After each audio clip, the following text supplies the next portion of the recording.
The daily grind. The espresso machine exhaled a white plume, its warmth a dragon's caress as Leo coaxed the milk into a satiny froth.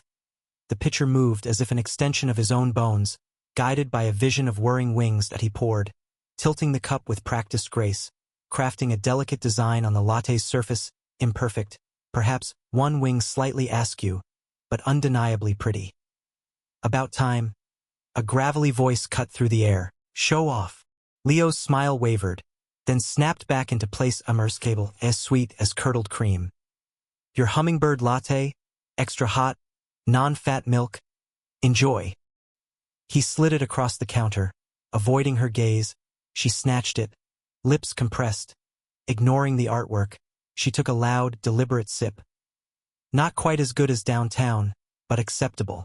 Turning her back to him, she settled onto a stool, radiating disapproval. Leo exhaled slowly. He truly loved his job. The daily grind offered him solace, a community. But some patrons tested the bounds of his patience. He caught Maria, the owner, polishing the espresso machine.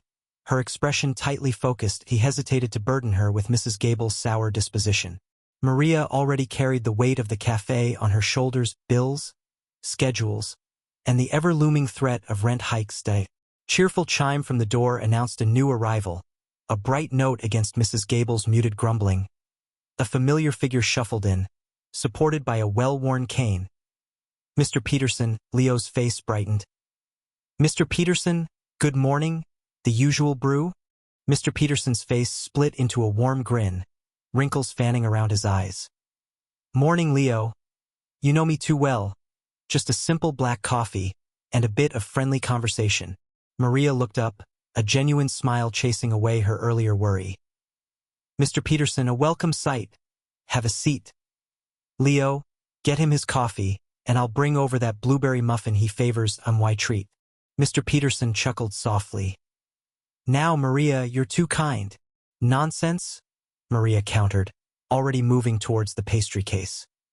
You deserve it. You brighten everyone's day just by walking in. Leo filled Mr. Peterson's mug, the rich, dark liquid releasing a comforting aroma. He placed it on the counter with a napkin. Here you are, Mr. Peterson. Find a seat. How are you feeling today? Mr. Peterson eased himself onto his preferred stool, letting out a contented sigh. Well, Leo, aging isn't for sissies.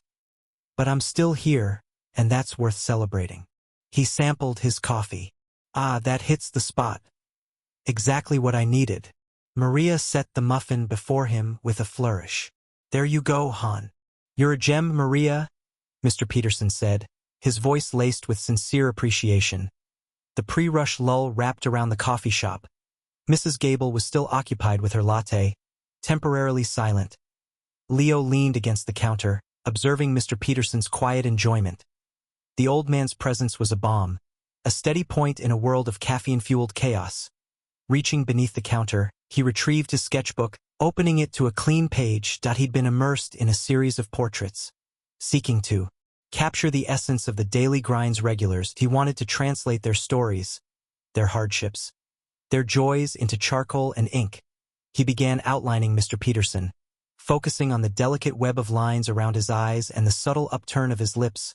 Lost in concentration, he watched the charcoal bring the likeness to life. He considered Mr. Peterson's life, the narratives etched into his very face.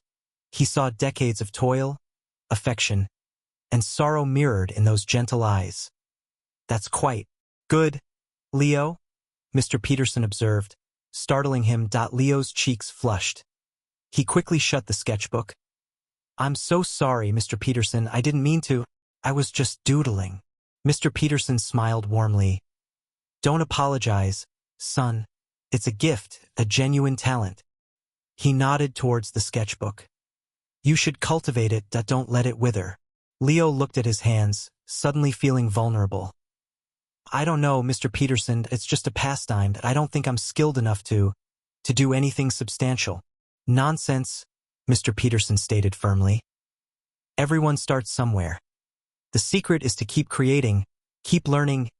Don't let fear shackle you. He paused, his gaze softening. Life's too brief to neglect your passions, Leo. Leo met Mr. Peterson's gaze, his words striking a deep chord that he knew the older man spoke the truth. He had always harbored artistic aspirations, dreaming of sharing his vision with the world. But apprehension, self-doubt, and the demands of everyday life had consistently held him back. Perhaps, just perhaps, it was time to heed the whispers of his heart. The bell above the door chimed once more, signaling the entrance of another customer. The quiet moment had passed. The daily grind, in the truest sense, was about to resume. A burden shared. "The usual, Leo?" Mr. Peterson said, his voice a little thinner than usual. He shuffled towards the counter, his worn leather shoes squeaking softly on the polished floor of the daily grind. The aroma of freshly brewed coffee, typically a source of comfort, seemed to hang heavy in the air, doing little to lift the older man's spirits. Leo, busy frothing milk for a latte, flashed him a warm smile. "Morning, Mr. Peterson. One black coffee and a blueberry scone. Coming right up." He expertly poured the coffee, the dark liquid swirling into the mug, and then carefully placed a golden brown scone on a small plate as he rang up the order. He noticed the lines etched deeper around Mr. Peterson's eyes, the faint tremor in his hands as he reached for his wallet. "Rough morning?" Leo asked gently, handing him the coffee. Mr. Peterson sighed. "A sound like air leaking from an old tire. Rough month, more like. These medical bills, they just keep piling up." He fumbled with the worn leather of his wallet, extracting a few crumpled bills. "Never thought I'd be struggling like this at my age. Worked hard my whole life, saved what I could." He trailed off, his gaze fixed on the countertop. "Just seems like it's never enough." Leo's heart clenched. He knew Mr. Peterson lived alone in a small, unassuming house a few blocks away. He always seemed so cheerful, so content with his simple life. To hear him speak of financial hardship, of being overwhelmed, felt like a punch to the gut. "I'm so sorry to hear that, Mr. Peterson," Leo said sincerely. Is there anything I can do?" Mr. Peterson waved a dismissive hand. "Oh no. Know that I wouldn't want to burden you. Leo, that you're a good kid. But these are my problems to solve." He forced a weak smile. "Just needed to vent, I suppose. Gets lonely sometimes, you know?" He took a tentative sip of his coffee, his eyes closing for a moment in what seemed like pure relief. "This is good, Leo. Just what I needed." Leo watched him settle into his usual corner booth, the sunlight catching the silver in his hair. He felt a surge of helplessness, a burning desire to alleviate the man's worry. After Mr. Peterson had left, Leo stared blankly at the espresso machine, the metallic glint reflecting his troubled thoughts. The cafe was bustling, a symphony of clattering cups, hissing steam wands, and snippets of conversation. But all Leo could hear was Mr. Peterson's weary sigh. He knew he couldn't just stand by and do nothing. That he didn't have much money himself, living paycheck to paycheck. But he couldn't shake the image of Mr. Peterson's worried face. An idea, audacious and impulsive, sparked in his mind that afternoon. When Mr. Peterson arrived for his daily coffee and scone, Leo was ready. He rang up the order as usual, the familiar routine now laced with a newfound sense of purpose. "That'll be $4.50, Mr. Peterson." Mr. Peterson reached for his wallet, but Leo subtly placed his hand on the counter. "It's on the house today, Mr. Peterson. Consider it a customer appreciation thing." He offered his most convincing smile, hoping he didn't sound too rehearsed. Mr. Peterson looked surprised, then pleased. "Oh, I couldn't possibly." "Nonsense," Leo insisted. "You're one of our best customers. Besides," he added with a playful wink, "good karma, right?" Mr. Peterson chuckled, the sound a little lighter than it had been that morning. "Well, if you insist." "Thank you, Leo. That's very kind of you." As Mr. Peterson walked away, Leo quickly reached into his tip jar and discreetly dropped in a $5 bill. He felt a knot of anxiety tighten in his stomach, that he knew he couldn't keep doing this forever. His own finances were precarious enough. But for now, just for today, he had eased someone else's burden, and that, he thought, was worth more than any amount of money. Undercover art. "Art?" Arthur Sterling bit out, the moniker feeling like a poorly fitting suit. He tugged at the constricting baseball cap and surveyed his lieutenants. "Brenda, marketing director. a whirlwind of nervous energy with her tablet, and David, his shadow, his unwavering assistant, looking utterly lost. The crisp, modern conference room at Sterling Coffee HQ felt eons removed from the down-at-heel ambience he was about to infiltrate. Briefs the same, he stated, his tone sharp as ground glass. Operation Bean counter commences. Brenda, I need granular market intelligence, real-time feedback. David, you're my firewall. Screen everything to no contact unless Armageddon is upon us. A glint, like ice under pressure, flickered in his steel-gray gaze. And for pity's sake, maintain the illusion. Weeks he'd spent drowning in data, adrift in spreadsheets, forecasting doom. Leo's daily grind was a flea bite, an insignificant rebellion against the Sterling Coffee behemoth. Yet, that bite was festering, emanating an irresistible pull that drew patrons like fireflies to a porch lamp. He had to dissect its allure. He had to understand Leo's charm. Thus, Arthur Sterling, king of the hill, was descending to become art. A nobody sporting dubious facial hair and a craving for cheap brew. The jingle of the bell above the entrance to the daily grind heralded his arrival. The interior air, a heady blend of roasted coffee and a delicate, almost honeyed fragrance, enveloped him. He consciously registered the exposed brick, the motley assortment of chairs and tables, the chalkboard menu emblazoned with playful script that it possessed. Appeal. Irritatingly so, he approached the counter where Leo, the pebble in his polished shoe, stood radiating warmth. The proprietor seemed even more youthful in person, his eyes gleaming with unfeigned enthusiasm. Morning, Leo greeted, his voice brimming with authentic cheer. What can I get started for you? Just a black coffee, Arthur muttered, acutely aware of Leo's candid appraisal as Leo pivoted to fulfill the order.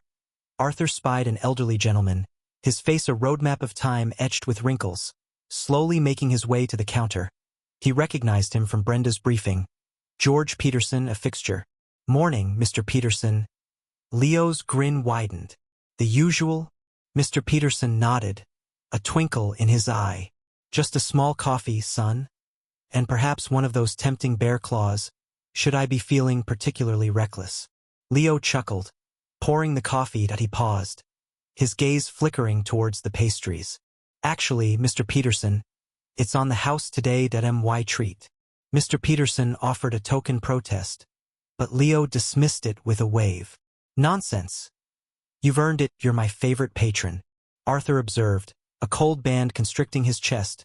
Such a minuscule act, a mere spark of kindness. He'd witnessed it countless times on Brenda's surveillance reels. Leo consistently performed these small generosities. Arthur paid for his drink, the exchange feeling impersonal and detached compared to Leo's rapport with Mr. Peterson. He commandeered a corner table, feigning interest in a discarded newspaper, but his gaze kept returning to the counter. He watched Mr. Peterson relish his coffee and pastry, his expression conveying sheer contentment. He studied Leo, his hands moving with fluid grace as he crafted a latte, a crease of concentration furrowing his brow. Moments later, Mr. Peterson approached the counter anew. Leo, he murmured, I'm a bit short this morning. Could I just manage the coffee? Leo's smile remained unwavering. Don't fret about it, Mr. Peterson. It's on me, again. He winked. Think of it as repayment for all the wisdom you share. Arthur felt a perplexing twinge, a hollow vacuum in his core. He couldn't rationalize it. He'd brokered deals worth millions that hadn't elicited such a visceral response. He'd anonymously contributed to charities, fulfilling his social obligation without pause. Yet this insignificant, selfless gesture, repeated ad nauseum, was deeply unsettling. He crushed the newspaper in his fist, the crinkling sound amplified in the stillness of the cafe. He needed escape. He needed to deconstruct what he was observing, what he was experiencing. This wasn't the dog-eat-dog competition he knew. This was something fundamentally different, something human. He rose abruptly, nearly appending his chair. He flung a crumpled 5 on the table and bolted towards the exit, the bell's chime punctuating his hasty departure. Safe within the sterile leather of his car, he stared blankly at the road ahead, the indelible image of Leo's radiant face seared into his consciousness. Operation Bean Counter had just veered into uncharted territory, trouble brewing.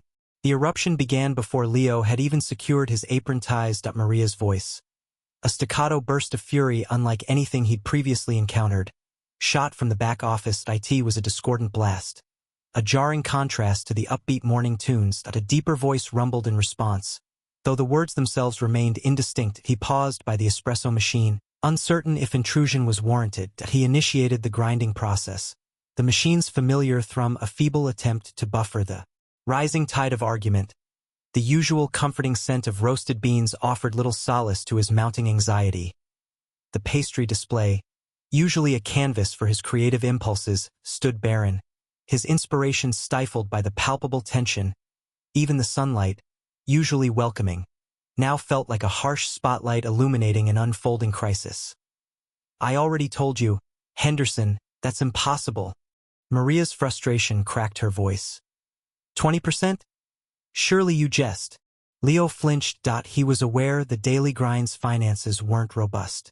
Maria's tireless dedication, evident in her late-night bookkeeping, was a constant. However, he hadn't grasped the severity of the situation. He wiped the counter, his movements clumsy and agitated. "Purely business, Maria," Henderson countered, his tone dismissive. "Prevailing rates, accept it or decline. Numerous other ventures covet this location." A wave of apprehension washed over Leo. He cherished his position at the Daily Grind. It was more than mere employment. It was a sanctuary where he felt valued.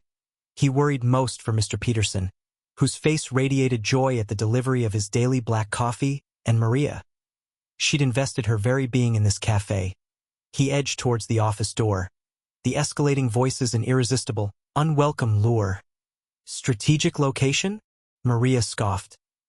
"This place was a wreck when I took over. I built this establishment from the ground up. Sentimentality won't cover the lease, Maria." Henderson's voice dripped with disdain. "I grant you until month's end. Then I require the keys." The door flew open, Henderson exiting like a storm cloud, his complexion mottled and angry. He barreled past Leo without acknowledgement, his heavy steps vibrating through the floor. Maria occupied the doorway, chest rising and falling rapidly, her eyes burning with combined fury and despair. "Maria," Leo ventured, his voice barely audible. She turned, visibly surprised, her expression softening slightly upon seeing him. She raked a hand through her already tousled hair. "Leo, I wasn't aware you were there. I couldn't help but overhear," he stammered, guilt creeping in. "Are you all right?" Maria exhaled, the fight seeming to drain from her. She sagged against the doorframe, her shoulders deflated. "All right? No, Leo, I'm far from all right. Henderson just jacked up the rent at an outrageous sum that I have no idea how I can possibly afford it." He moved closer, his heart aching for her predicament. "Can't you negotiate? Perhaps seek an alternative venue?" She shook her head, defeated. "Negotiate with that predator? Unthinkable. And finding another space. The relocation costs, the permits, the renovation, I lack the resources. The Daily Grind, its future hangs precariously, Leo." Her voice faltered, and she averted her gaze. Fighting back tears, a chilling premonition seized Leo. He needed to act. He couldn't bear to see Maria's hard work destroyed. He pictured Mr. Peterson and the other faithful customers reliant on the Daily Grind for their morning ritual and a sense of belonging. He thought especially of Maria, who would become a maternal figure more than simply an employer. "There has to be a solution," he asserted, his voice imbued with resolve. He was unsure of the path, but he would find one. He must. The prospect of the Daily Grind's demise, of Maria's aspirations collapsing, was unbearable. He would leverage his artistic gifts, volunteer for extra shifts, commit himself to whatever necessary. He refused to let the Daily Grind, and the people who loved it, simply vanish. "We'll work it out, Maria, that we will." A generous offer. Mr. Peterson cleared his throat, the sound like dry leaves skittering across pavement. He shifted uncomfortably on his stool, his wrinkled hands clasped tightly around his chipped mug. Leo, wiping down the counter with a practiced hand, noticed the older man's unease. He'd been quieter than usual this morning, his usual gentle banter replaced by a pensive silence that hung heavy in the air. "Leo," Mr. Peterson began, his voice raspy, I've been meaning to talk to you. Leo paused, his brow furrowing with concern. Is everything all right, Mr. Peterson? You seem a little down. All right? No, lad. Not all right. I've been doing a lot of thinking these past weeks. About you, about your kindness that it hasn't gone unnoticed, noticed or unappreciated. He reached into his worn leather wallet, fumbling with the clasp. I want to repay you, Leo. For everything. He extracted a wad of bills, their edges softened with age and wear, and held them out to Leo. The morning sunlight caught the green paper, making it seem almost luminous. Leo stared at the money, then back at Mr. Peterson's earnest face. Mr. Peterson, no, I can't accept that. Leo's voice was firm, but gentle. He placed the damp cloth on the counter, his hands suddenly feeling awkward. But I insist. You've been so generous. Letting me have coffee on the house, the pastries. It's not right for me to just take and take. Mr. Peterson pushed the money forward, his voice laced with a stubborn determination. It's not taking, Mr. Peterson, that it's community. We're a community here. Besides, you've given me plenty, too, your stories, your wisdom. They're worth more than any money. Leo smiled, trying to lighten the mood. Think of it as an investment in good karma. Mr. Peterson remained unconvinced, his brow furrowed in worry. But what if I could offer more? Perhaps a share of my winnings if I ever get that lucky lottery ticket. Leo chuckled, a genuine, light-hearted sound. Now you're just being silly. I didn't do it for any reward, Mr. Peterson. I did it because it felt right. Because you're a good man and good people deserve a little kindness.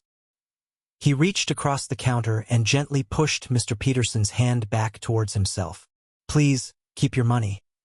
Buy yourself something nice. A new hat, maybe or a lottery ticket. But don't feel obligated to give it to me. Mr. Peterson looked down at the money in his hand, then back up at Leo, his eyes filled with a mixture of gratitude and disbelief. You're a rare one. Leo Maxwell. A rare one indeed. Across the cafe, seated at his usual corner table, Arthur Sterling watched the exchange unfold. The scene had been playing out in his periphery, and he had been trying to ignore it, focusing on the reports on his tablet.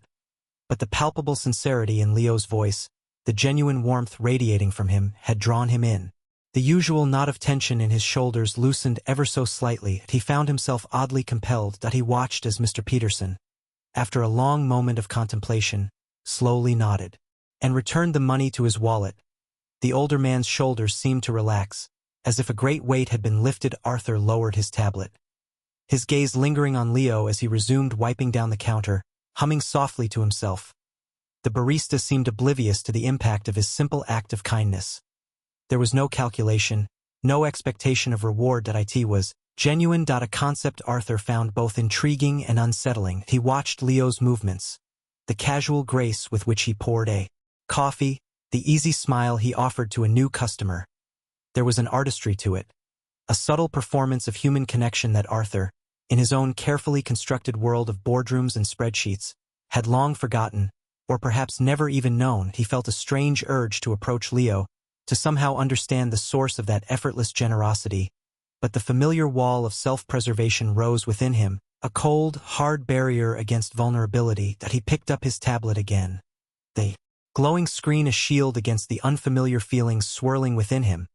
He had a company to run, deals to close, a legacy to build. Kindness was a luxury he couldn't afford. Or was it a necessity he couldn't afford to ignore? He didn't know the answer. Eviction notice.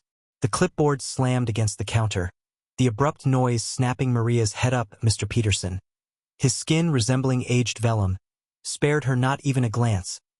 He simply deposited the official document atop a stack of napkins, the dull sound echoing in the sparsely populated cafe. Eviction? He croaked, his voice like gravel on glass. Final notice. Maria's gaze clung to the stark white paper, the stark letters blurring before her. Mr. Peterson, please, she pleaded, her throat constricting. We discussed this. We're working on paying you. A mirthless chuckle escaped him, dry as autumn leaves. Words are wind. Maria. Rent's overdue. Unpaid. Consider this served. 30 days.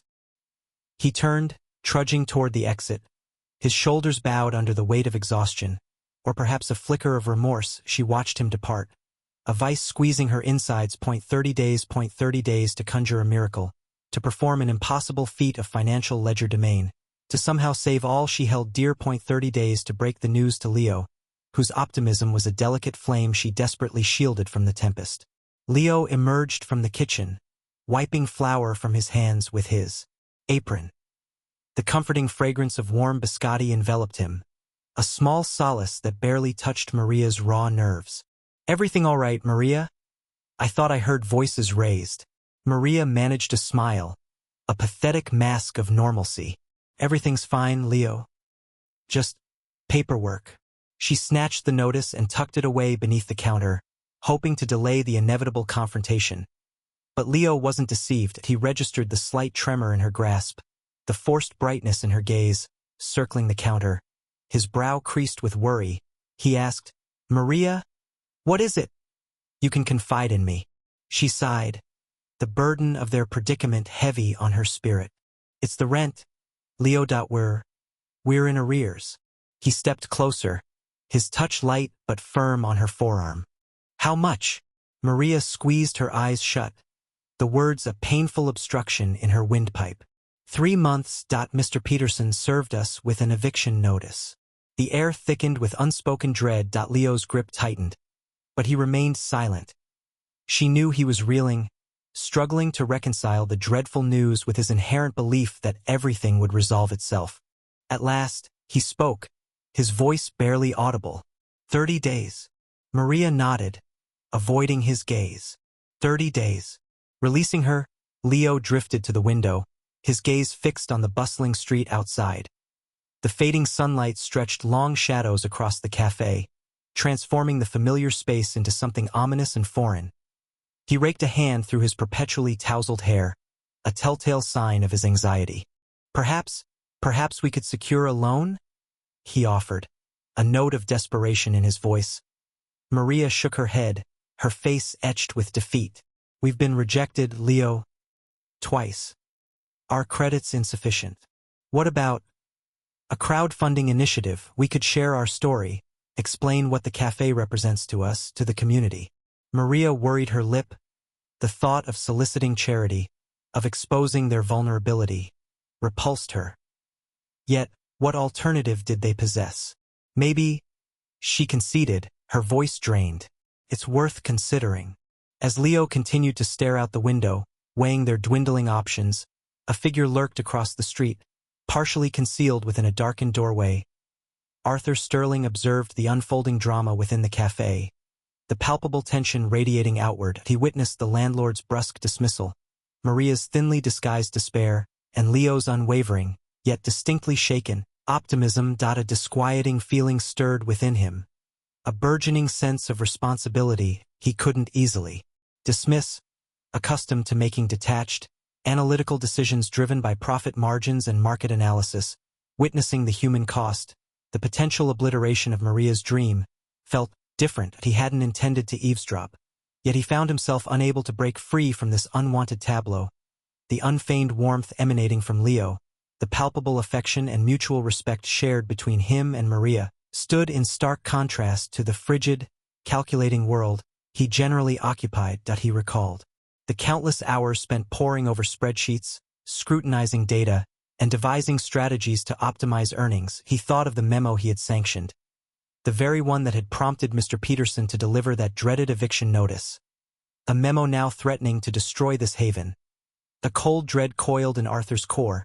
He had arrived intending to observe, to gather intelligence, to assess the worth of this unassuming little cafe. Instead, he was departing with something far more intricate.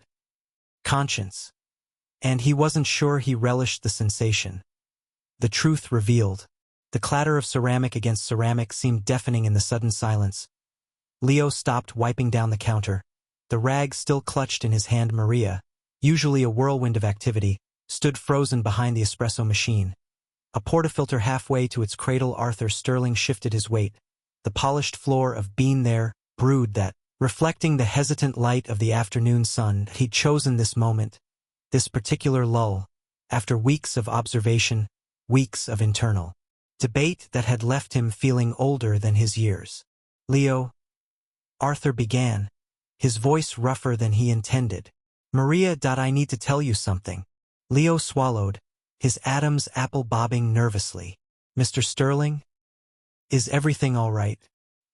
He couldn't shake the image of the elderly man struggling with his groceries, the image that had first drawn him to Arthur. Arthur took a deep breath. He'd rehearsed this in his head countless times, but the words still felt inadequate, a betrayal of the truth he was about to unveil.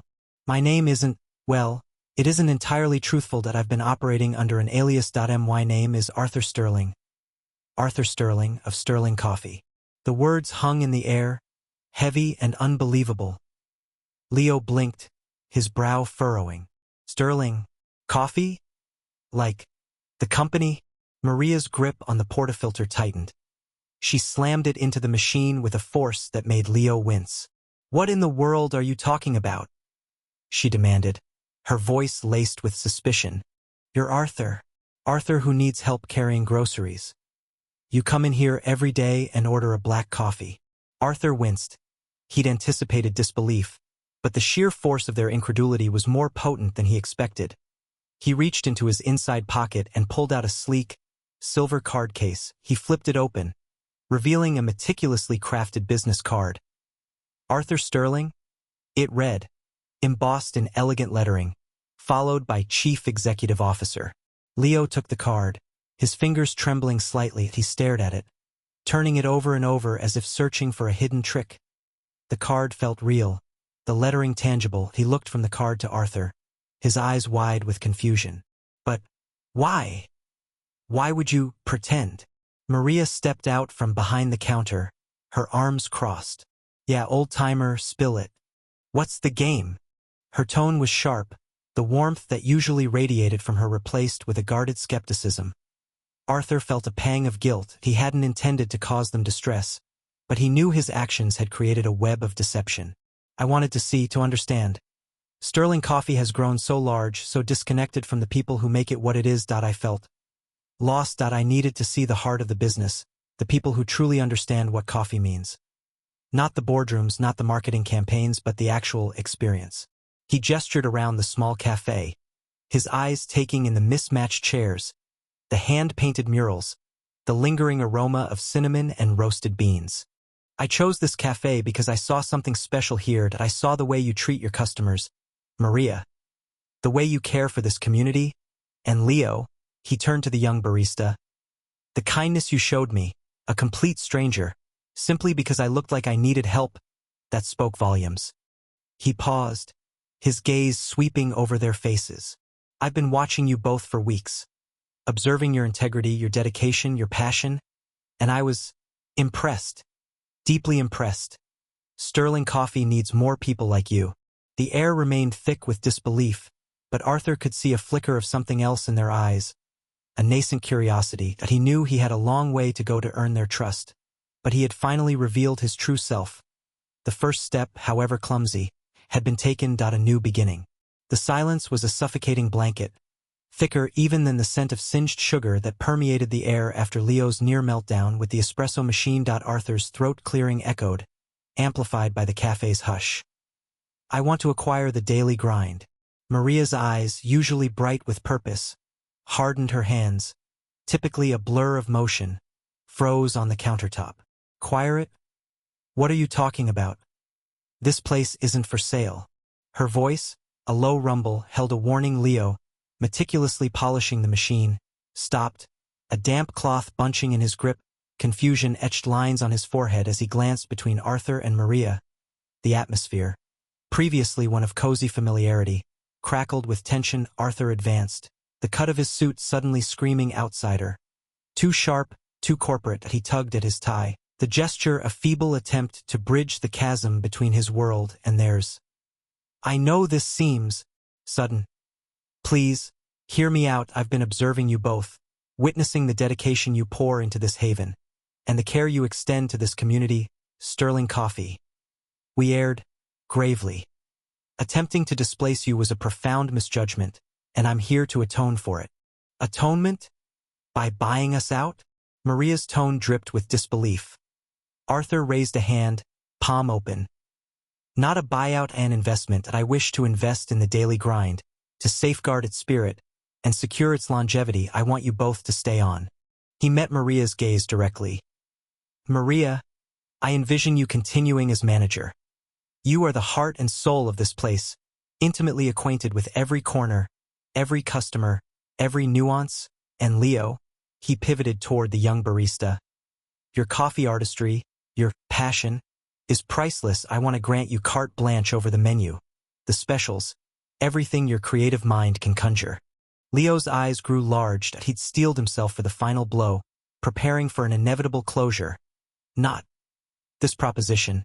A delicate shoot of hope unfurled in his chest.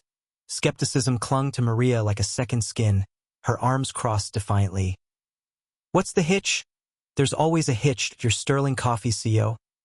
Altruism isn't exactly in your job description. Arthur sighed, raking a hand through his meticulously coiffed hair, musing it just enough to appear less like a predator and more like a person. There's a motive, admittedly. You could call it remorse, or perhaps a yearning for redemption. Sterling Coffee is a behemoth, but we've strayed from our principles. We've neglected the human element. The communities we affect, I intend to rectify that. Beginning here, I want to demonstrate that commercial success and ethical conduct aren't mutually exclusive. I want the daily grind to serve as a beacon, illuminating a better path for our operations. He inhaled deeply. Transparency is paramount. There will be oversight. I will need access to the books, a grasp of the finances. But I assure you, my paramount concern will be your well-being, your continued success, not meddling with the very essence that defines this place. Maria scrutinized him, her gaze drilling into his soul, searching for any flicker of falsehood. Leo observed the exchange, a knot of anxiety tightening in his stomach. This was monumental. That IT could be the salvation they craved, or a meticulously crafted snare. Finally, imperceptibly, Maria's shoulders loosened. And Sterling Coffee? They'll leave us be. No more pressure tactics. No further pressure, Arthur confirmed. That is my solemn promise. This will be an independent entity, insulated from corporate interference. I will report to you, not the other way around. Leo's voice emerged, a tentative murmur. You actually mean it? You trust us? Arthur's smile was genuine, warming his entire face. Implicitly, that I believe in you both. You possess something rare here. Something that defies replication in a sterile boardroom. I want to nurture it, to help it blossom. After a prolonged silence, a hesitant smile played across Maria's lips. All right, Sterling, let's discuss figures. But don't mistake this for unconditional trust. You've got a mountain to climb. Understood? Arthur replied, relief washing over him. I'm eager to begin the ascent. Leo exhaled shakily, a wide grin splitting his face. This is incredible. I'm bursting with ideas. He launched into a rapid-fire recitation of possibilities, innovative latte art, seasonal creations featuring locally sourced ingredients, his enthusiasm bubbling to the surface. Maria observed him, a fond smile gracing her features. Vestiges of doubt lingered, remnants of a deep-seated mistrust of corporate giants, but for the first time in weeks, she felt a spark of optimism ignite. Perhaps, just perhaps, this marked a new chapter, a chance to not just subsist, but to prosper. All right, hotshot, she said, clapping Leo on the back. Let's not get ahead of the game. We have a long road ahead of us. She turned her attention back to Arthur, her expression unwavering. So, Mr. Sterling, let's get down to brass tacks. And you better not try any funny business. Arthur met her gaze, his own equally resolute. No funny business. Maria, that my word is my bond. He motioned toward a vacant table. Shall we? As they settled into negotiation, Leo resumed wiping the counter, humming a quiet tune. The lingering scent of burnt caramel, once a symbol of disaster, now carried the fragrance of possibility, a promise of second chances, renewed hope, and a future where the daily grind could not just endure, but flourish. The daily grind thrives. The aroma was different.